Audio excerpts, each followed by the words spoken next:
Larry Davis is described as black, 5 feet 8 and 165 pounds, who used to have a mustache, but he is now clean-shaven with close-cropped hair. He's known to be armed with a shotgun, 45 automatic, .357 Magnum, small caliber handgun, and an Uzi submachine gun.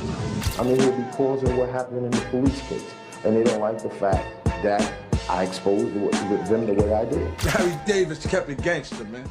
Back in the days of the crack epidemic in the Bronx, the streets were a chaotic place, and even the cops had their hands deep in the drug trade. They weren't shy about pulling in young kids from the neighborhood to sell hard drugs, and that's how Larry got caught up in the mix. He was just a boy, easy to manipulate like any boy his age, and the cops took full advantage of that. You know, this is why I say Larry is a metaphor for a genocidal war against black people in America.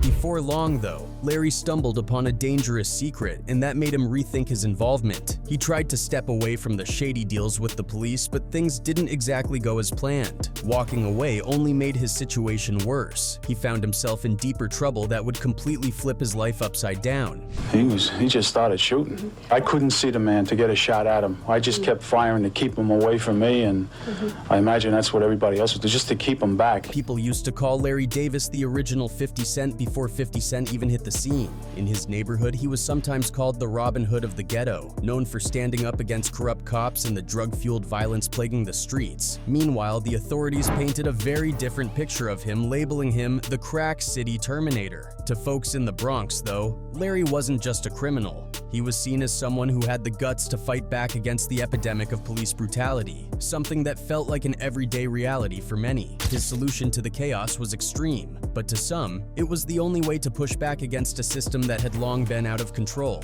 Larry's name really hit the national spotlight in 1986 when a shootout with police turned him into a notorious figure. It all started when the cops tried to arrest him, supposedly for the murder of multiple drug dealers. But according to Larry, it wasn't just about that. He claimed he had dirt on the cops themselves, exposing their own involvement in the drug game, and they wanted to silence him before he could reveal too much. Joe had a method of recruiting people. He used to come around and shake down a lot of the young people in the area, and he would have all types of different pictures, and he would say, well, you know, as you see, we have pictures of you, and, you know, all we want you to do is, you know, you can make a little money just coming and standing in line up because, you know, we have a walking around. I mean, he'll be causing what happened in the police case, and they don't like the fact that I exposed them the way I did. What followed was a wild sequence of events that made Larry infamous. On that fateful day, Davis, who was only 24 at the time, engaged in a gun battle with the NYPD in the Bronx, injuring 6 officers in the process.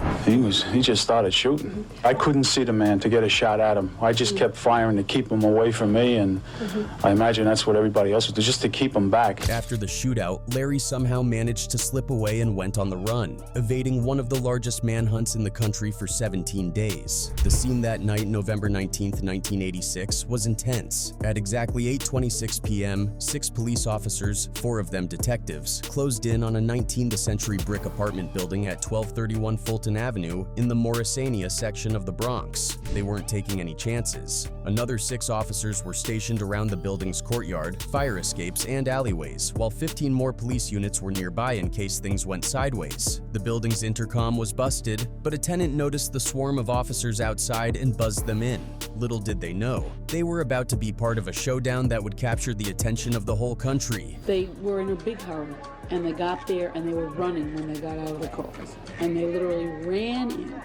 And as they ran in, they were loading the shotguns and loading the rifles. That year, New York City was already grappling with a violent crime wave fueled by the crack epidemic. 5 triple homicides and 2 quadruple homicides had already been logged, with police linking all 7 cases, 23 in total, to the booming drug trade. The rise of crack had turned the city's streets into battlegrounds, and the cops were desperate to crack down on anyone connected to the violence. Their target that night, Larry Davis, a stocky 20-year-old black man who, with his intimidating physique and fierce stare, had earned the nickname "a little package of Mr. T" from the police. On the streets, though, he was also known as Loco Larry, a reflection of his unpredictable and often erratic behavior. Larry Davis is described as black, 5 feet 8 and 165 pounds, who used to have a mustache, but he is now clean-shaven with close-cropped hair. Davis was wanted for questioning in a string of involving drug dealers, all happening within the same year. On August 5th, Raymond Vizcaino was shot through the door of his Bronx apartment. Then, on September 16th, Victor Lagambra was gunned down on West 156th Street. The bloodshed escalated in late October when 4 men, Angel Castro, Juan Rodriguez, Jesus Perez, and Hector Figueroa Hernandez, were brutally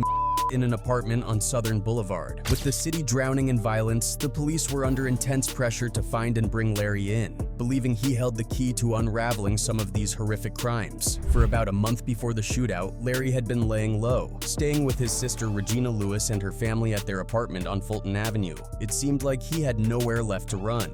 But that night, when the cops came knocking, Larry wasn't about to go down quietly. It was like Larry Davis could feel disaster creeping closer, and to cope, he turned to drugs and slept on the couch with a gun always within reach. He had been living on the edge for a while, and that constant fear of something terrible happening weighed heavily on him. But on this particular night, no amount of drugs or even the presence of his newborn daughter, Larima, could ease the growing anxiety. He knew the police were circling, asking questions about several gangland-style and the walls seemed to be closing in on him. In the hallway of the apartment building, things started to build up. Larry pulled his revolver from his waistband, pressed it against his cheekbone, and then in a strange moment of despair, he slumped against the wall, spitting up. His sister Regina thought he was overdosing, panicked, and along with her husband Joseph, managed to talk him down and take the gun from his hands. It was a small victory in what would become an explosive situation just hours later. Larry wasn't always this out of control. There was a time when he had other interests, like playing the piano, and he'd even recorded a track once, but somewhere along the way, he realized that his real knack was for navigating the dark underworld of crime. He had a way of ignoring any so-called street code and saw drug dealers as easy targets. They were sitting on piles of cash, but they couldn't exactly call the cops if they got robbed. So Larry made a habit of hitting drug spots, and to protect himself from retaliation, he amassed a small arsenal of weapons and developed a heavy drug habit. Even his nephew, Brian, had been roped into a few of those robberies, but he eventually bailed when Larry's behavior became too unpredictable. The breaking point for Brian came after a horrifying incident where he claimed Larry tortured and killed a chihuahua, then cooked it in a skillet. This was far from the calm piano-playing side of Larry. This was a man spiraling into madness. After the tense moment in the hallway, Larry was back inside the apartment, sitting on the couch with his baby daughter and his eldest nephew. The rest of the family, along with his girlfriend Melody Flood, were all there, trying to go about their evening despite the undercurrent of tension. Then came the knock at the door, a sound that Larry immediately recognized as the beginning of something terrible. His heart must have skipped a beat because he knew it was the police, and he was convinced they weren't just there to arrest him. They were there to him. I had a 9mm. I had it on my side. I spent with the little girl and I hit the floor. Soon I realized I was still there and that I wasn't out, but I actually was still alive. And they apparently thought that he did get a bullseye shot between the eyes. What followed was absolute chaos. The police didn't wait long before they kicked the door in, forcing Regina to the side. She was screaming like crazy. The detective ran right in the apartment. There was no way to stop. He just took off. We had to go in. Meanwhile, Larry sprang into action, grabbing a stashed shotgun and an automatic handgun. He wasn't planning on surrendering. As soon as the cops broke in, Larry opened fire, forcing them to take cover behind a cinderblock wall in the foyer. He wasn't shooting to scare them off. He was aiming to. Within moments, 6 officers had been hit. The most seriously injured was Mary Ellen Buckley, an emergency service officer who took a shot to the face. The impact was so brutal that 5 of her upper and 5 of her lower teeth shot out of her mouth like ejecting pilots from a doomed plane. One hit him with impact into the mouth, and then coming out the back of his neck, and he flew in the air into many of the other cops who was back behind him with weapons. Another officer, John O'Hara, was struck in the eye with buckshot, feeling the white-hot lead ricocheting between his cornea and retina, leaving him in agonizing pain. The police were in a tight spot, and their only way out was to retreat. Detective Donald O'Sullivan, who had been part of the initial team that stormed the apartment, managed to dodge the barrage of gunfire and make his way up to a third-floor apartment. From there, he called for backup, trying to get a handle settle on the chaos that was unfolding below in apartment 1A. Over the police radio, the frantic messages painted a clear picture of the nightmare situation they were in. He just started shooting. I couldn't see the man to get a shot at him. I just kept firing to keep him away from me, and I imagine that's what everybody else would do, just to keep him back. Around 8 p.m., one officer's voice crackled through the radio, warning his colleagues, "Use caution, he's crazy." Then, just before 9 o'clock, another voice came through in a panic. "He fired on us. I dove for my..." The chaos continued, and by 9:52 another message came in. "There's a Scorpio unit on the roof. They advised they had seen a man wearing army fatigues and light pants in the parking lot of a 15-story building between 168 and 169.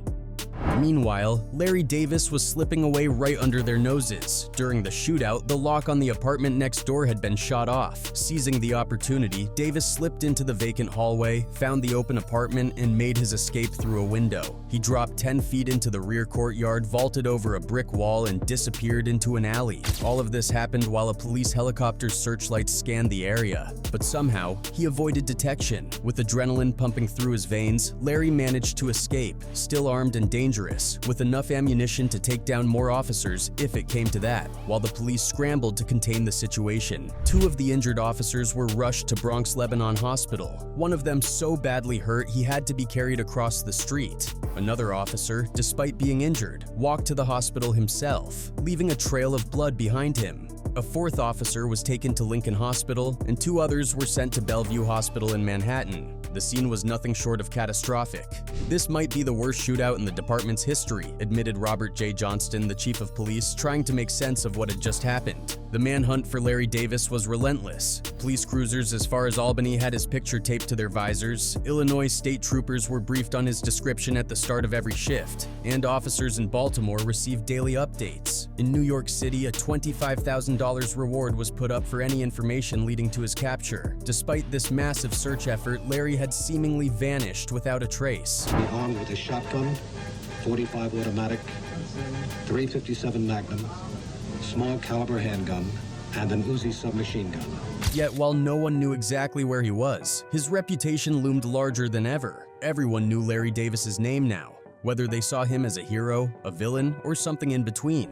5 days after the police shootout on November 24th, Davis himself called WABC-TV 3 times, asking for reporter John Johnson from Eyewitness News. His last call was recorded, and his girlfriend, Melody Flood, who he shared a daughter with, confirmed it was his voice on the line. During the call, Davis made it clear that he wasn't planning to surrender peacefully. "It's going to be dead or alive," he said, "and it's not going to be alive. They'll have to take me out through the morgue. Right now I'm unstable. I don't know what I want to do. Everybody's looking for me. The first sight they see of me, they're going to kill me. They'll never find me. I'm hiding out." The police tip line was blowing up with nearly 1,000 calls every day, sometimes hitting 100 calls an hour during daylight. Over the 6 days following the shootout, police launched 6 strategic raids, each one bigger than the last. But every time, Davis managed to slip away, almost like a shadow that vanished in the blink of an eye. First time I seen Larry was on the news, you know what I'm saying? Every station, every channel, 9 o'clock, 11 o'clock, 7 o'clock. "He's like a cockroach," one police official remarked, frustrated by Davis's ability to keep escaping. "Every time you put your foot down, he sneaks away somewhere else." Even Mayor Ed Koch weighed in, urging Davis to turn himself in. Speaking at a church gathering in Harlem, Koch said Davis should surrender to a priest or minister to ensure his safety. He also assured the public, "I expect every police officer, no matter how angry, to act in a professional way and not engage in vigilante justice." It had been 17 long days since the whole ordeal began, and finally, it felt like there was a hint of progress. Davis, understandably on edge, wanted solid assurance that the heavily armed NYPD officers outside the surrender point wouldn't act out of anger, especially with their colleagues injured. Now under the watchful eyes of FBI agents, Gallagher assured him that as long as he followed the instructions to the letter, he'd make it out alive. All he had to do was hand the shotgun to Sophia and come out with his hands raised. To further ease the tension and build some trust, the negotiators even allowed Melody to speak to him directly, which seemed to help calm things things down. By 6:50 a.m., at Davis's request, 3 reporters were escorted up to the 13th floor, where everything was happening. He wanted neutral witnesses, people who weren't connected to the NYPD, so the reporters handed over their press passes, along with IDs from 2 FBI agents Davis knew were present. These were carefully slid under the door to where Davis and the others were holed up. Everyone was in position, and everything seemed set for the tense standoff to come to an end. Finally, at 7:20 a.m., Davis made his move. He handed his .45 cal automatic pistol to Sophia, who was already on the phone with Gallagher. She let him know that Davis was ready to surrender. For a moment, there was complete silence. It felt like the world was holding its breath. Then, unexpectedly, Sophia stopped talking. Apparently, she had put the phone down to tend to her baby, who had started crying and, in that moment, took priority over everything else, even the police. After about 5 minutes, the surrender process resumed, and without any further complications, Davis was taken into custody without a single shot fired. The whole ordeal came to a quiet end. Fast forward to March 1991, Davis found himself standing in court where a Bronx State Supreme Court jury found him guilty of 2 counts of and 1 count of attempted robbery.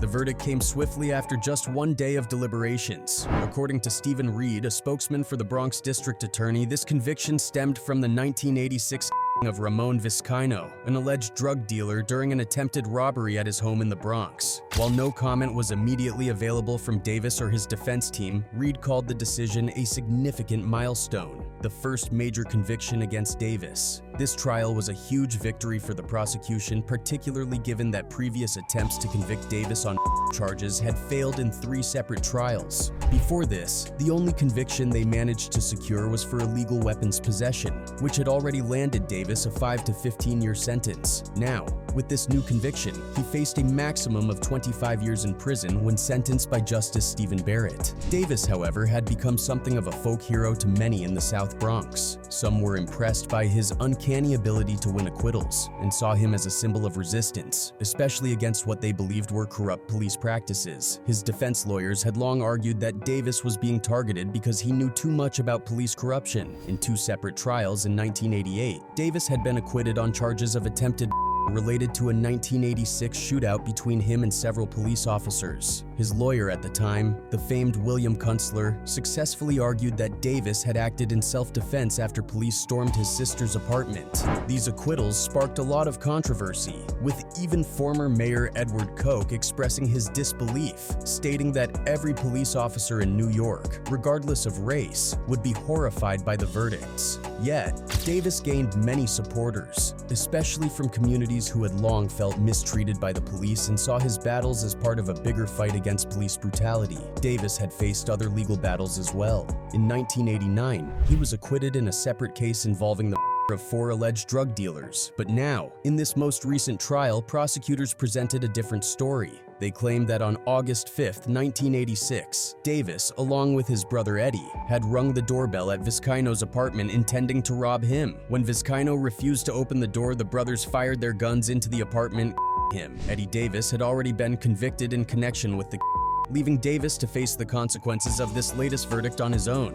Anyway, let's give you some background for our notorious guy. Larry Davis was born on May 28, 1966 in Newberry, South Carolina, to Mary and Larry Davis Sr. He was the youngest of 13 kids, though some reports claim it was 19. Their first home in the Bronx was just a couple of blocks from Yankee Stadium on Woody Crest Avenue.